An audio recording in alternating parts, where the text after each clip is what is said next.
The gun pressed against my forehead was warm, almost human. "Too bad," the masked man whispered. "Your wife wants you dead." The words didn't sting, they froze. His wrist trembled slightly. That's when I saw it, a spiderweb tattoo, small, inked near the veins. I knew it, knew who trained him, who paid him, who pulled his strings. My lips barely moved. "Tell Sergei the ghost of Kiev is here. He can walk away, empty-handed. Or I'll carry him out in a bag." His eyes widened behind the mask. The gun didn't fire. Not yet. And in the silence that followed, my life tilted. Not from the threat of death, but from the realization that the bullet waiting for me didn't come from an enemy. It came from inside my own home. From her.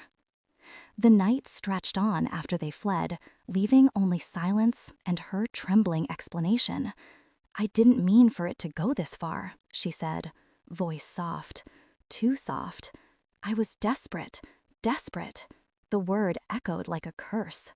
She wouldn't meet my eyes. She stared at the floor instead, where the wood still bore scratches from our son's toy cars. I remembered the way she laughed back then, warm, untouchable. And now, she had let hired hands inside my house. I watched her lips move, forming excuses. Money, pressure, fear.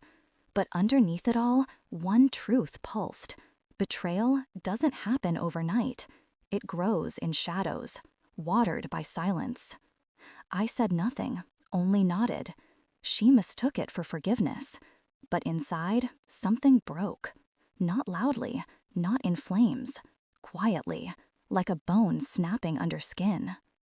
Days passed in calculated stillness. I kissed her forehead in the mornings. I let her think routine was unshaken. But when she slept, I traced the cracks in her story. Bank transfers at odd hours. Calls she silenced when I entered the room. A hotel receipt tucked behind a stack of receipts from groceries. Her patterns betrayed her more than her lips ever could. I didn't rage. I documented. Quiet, steady. Each detail like a brick laid into the wall I was building between us.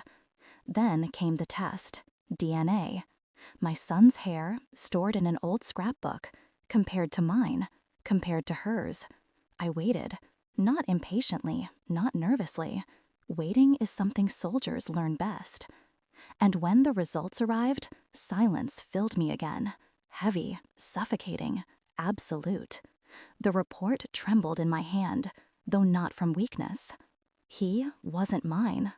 The boy whose first steps I filmed, whose fevered nights I carried on my chest, whose laughter had once mended every scar, I wasn't his father. She had known. For years. I walked into the kitchen. She sat there, scrolling her phone, sipping wine, calm, as if life had been merciful to her. I slid the envelope across the table. She opened it, read. Her fingers curled into claws around the paper. Her eyes shot up to mine, wide, wet, desperate. I can explain. I raised one hand. Silence. Her sobs filled the room, messy and frantic. But I stayed still. My calm terrified her more than violence ever could. I recorded her confession that night. Every word, every excuse. By morning, the files were already in the lawyer's inbox. Divorce petition drafted. Custody ruined. Reputation ruined. She begged, hands clutching at my shirt, words spilling faster than tears. "I'll change. I'll fix it. Please, don't leave me with nothing." Nothing. The word tasted clean. "You already left me with nothing," I said, voice flat. "You left me with a son who was never mine, with killers at my door, with a life built on rot." Her face crumpled. She reached for me again. I stepped back. Distance is a blade sharper than steel. The house is quieter now. No echoes of laughter. No footsteps down the hall. Just silence. I thought the silence would devour me. Instead, it feeds me. I keep the report locked away, not as a wound, but as a reminder. People call me ruthless for how I left her, but the truth is colder than that. I didn't leave her. I simply handed her the truth and let her choke on it. She wanted me dead. Instead, I gave her something worse, life stripped of lies. And as I sit alone, I realize I don't mourn the betrayal. I mourn the years wasted in blindness. But blindness ends. And when it does, the betrayer never walks away whole. Thanks for watching. Don't forget to like, share, and comment.